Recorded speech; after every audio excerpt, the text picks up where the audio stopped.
Shalom jemaat yang dikasihi Tuhan. Selamat pagi, salam sehat untuk kita semua. Berjumpa lagi di Renungan Lensa Fata Guntung Payu. Mengawali aktivitas kita di hari ini, mari kita melandasi seluruh kehidupan kita dengan firman Tuhan. Namun sebelum itu, kita satu di dalam doa. Kita berdoa.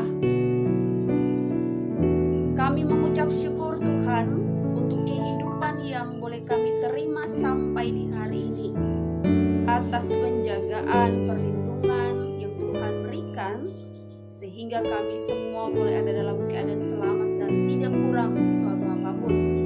Ya Tuhan, ketika kami akan mengawali seluruh kehidupan kami mohon, mari jaga dan lindungilah kehidupan kami. Dan kami juga mau ada di dalam kehendak-Mu melalui firman yang akan kami baca dan akan kami renungkan. Kami mohon tuntunan Roh Kudus-Mu supaya kami dapat mengerti dan memahami apa yang akan kami baca dan apa yang akan kami renungkan saat ini, dan kami mampu menjadi pelaku-pelaku firman yang sesuai dengan kehendak-Mu. Terima kasih banyak Tuhan Yesus. Inilah kami semua, kami siap mendengarkan firman-Mu. Amin. Pembacaan kita di saat ini terambil dari Injil Yohanes pasal 10 ayat 1 sampai ayatnya yang ke-10. Dan fokus ayat perenungan kita terambil dari ayatnya yang ke-9, yang bunyinya demikian. Akulah pintu. Barang siapa masuk melalui aku, ia akan selamat, dan ia akan masuk dan keluar dan menemukan padang rumput. Demikian firman Tuhan. Haleluya. Demikian tema gereja yang merawat. Jemaat yang dikasihi oleh Tuhan Yesus Kristus, gereja yang merawat adalah gereja yang peduli kepada kehidupan jemaat. Kepedulian itu dinyatakan dengan berbagai cara. Misalnya, dalam program gereja ada kunjungan-kunjungan yang dilakukan oleh para pelayan, pemberian bantuan kesehatan atau diakonia kepada jemaat yang sakit dan yang lain-lainnya. Semua itu dilakukan agar kehidupan jemaat merasakan pelayanan, agar jemaat sendiri merasakan kasih Tuhan, bahkan merasakan kepedulian gereja. Namun, apakah hanya sekedar itu pemaknaannya? Tentu saja belum cukup, saudara-saudariku. Perenungan firman Tuhan saat ini mengajarkan kita untuk menjadi gereja yang merawat dengan cara menjadi gembala dan domba yang baik dan benar. Baik bukan hanya sekedar melakukan perbuatan baik, misalnya menjalankan program-program gereja dengan baik sebagai para pelayan, melainkan menjadi teladan hidup yang baik, yang benar bagi kehidupan berjemaat dan sesama. Seperti itulah yang dijelaskan dalam firman Tuhan saat ini. Dalam ayat 1 sampai ayatnya yang ke-10, Yesus menggunakan perumpamaan tentang gembala dan kawanan domba.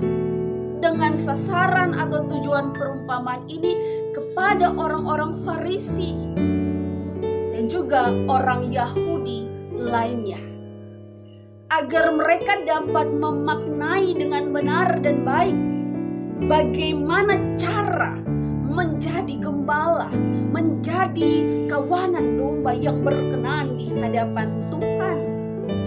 Di ayat 1 sampai ayatnya yang ke-6, diajarkan bagaimana menjadi seorang gembala, gembala yang hidupnya benar,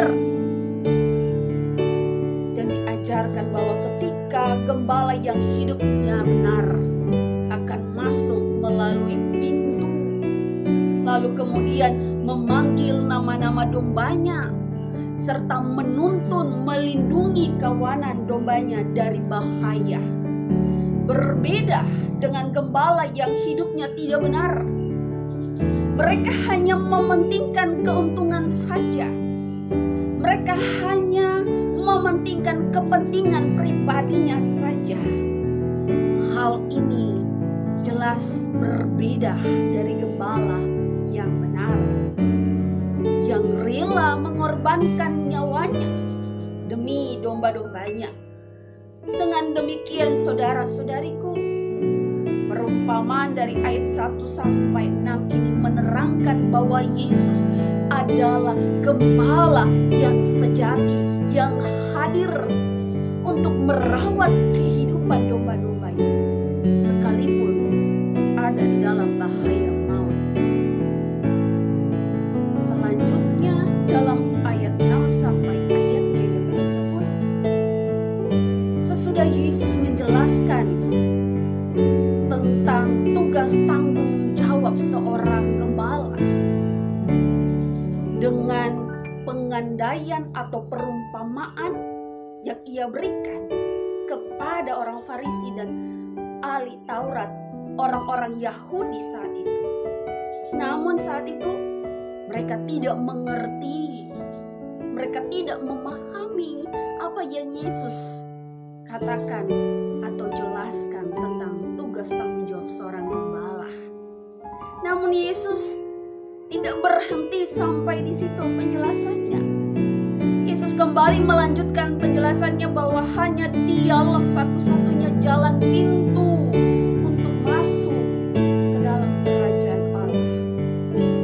Dan hanya Dia satu-satunya jalan atau pintu keluar untuk menjalani kehidupan, di mana hanya Yesus yang menjamin kehidupan setiap umat Tuhan di dalam dunia ini, juga menjamin hidup yang kekal. Atas gambaran yang diungkapkan Yesus ini, Ia mengungkapkan tentang dirinya sebagai satu-satunya pintu, satu-satunya jalan, dan menerangkan tentang identitas diri kita seperti domba yang digembalakan oleh Tuhan, bahwa kehadiran Yesus di tengah-tengah kehidupan domba-dombanya, kehidupan umat Tuhan, untuk merawat kehidupan umatnya sehingga tidak sama seperti dunia. Dan kita juga mempelajari sebagai gembala, kita harus mengakui dan mengimani bahwa Yesus adalah satu-satunya jalan kehidupan kekal dan abadi. Dialah yang memberikan kita pintu menuju kerajaan surgawi. Jemaat yang dikasihi Tuhan, melalui perenungan firman saat ini, maka kita semua dinasihati, baik untuk para pelayan juga bagi jemaat. Bagi para pelayan, mari melayani dengan benar di hadapan Tuhan.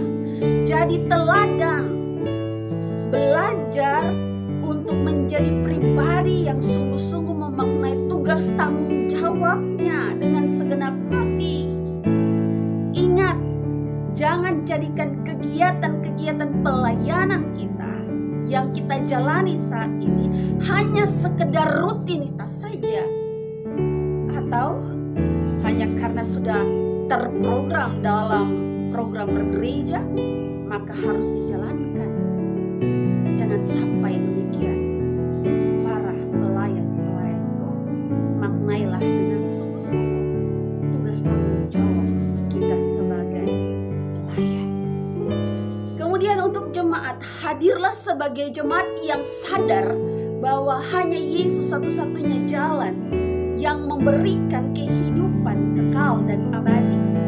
Ia juga hadir merawat, menjaga, dan menolong kehidupan kita semua ketika kita menjalani hidup di dalam dunia ini.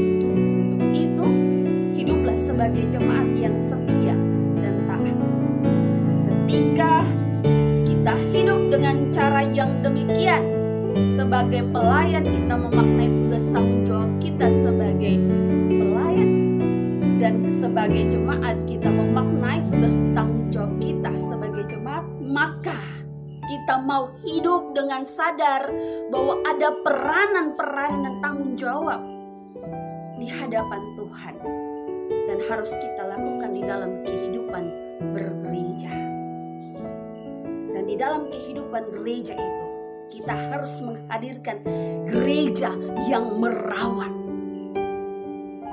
pelayanan yang peduli kepada jemaat,